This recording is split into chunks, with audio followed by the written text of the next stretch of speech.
Η Ιωάννα Λίλη επέστρεψε για μια και μοναδική φωτογράφηση έπειτα από 7 χρόνια απουσίας από το χώρο του μόντελινγκ.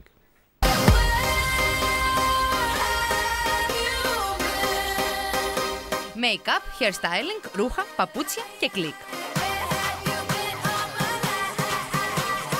Είναι η Ιωάννα Λίλη στα αποκλειστικά πλάνα που εξασφάλισε το Star. Το πρώην μοντέλο επέστρεψε στα γνωστά της λιμέρια για μία και μοναδική φωτογράφηση. Πέρασαν 7 χρόνια από τότε που αποφάσισε να εγκαταλείψει το μόντελινγκ για να αφοσιωθεί στην οικογένειά της και το σύζυγό της, Θοδωρή Ζαγοράκη. Ο καλός της φίλος και κομμωτής Κρυστάλλης Μητριτζώνης την έπεισε να πει το ναι. Η Ιωάννα Λίλη ποζάρει αισθησιακά μπροστά στο φακό για το νέο του ημερολόγιο, αφού τα έσοδα θα διατεθούν για φιλανθρωπικό σκοπό.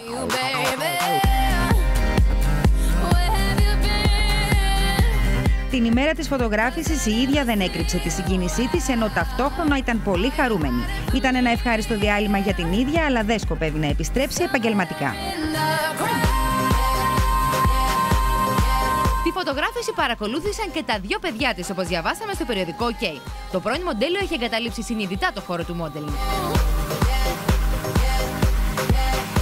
Ζει πια μόνιμα στη Θεσσαλονίκη και έχει αφοσιωθεί στην οικογένειά της.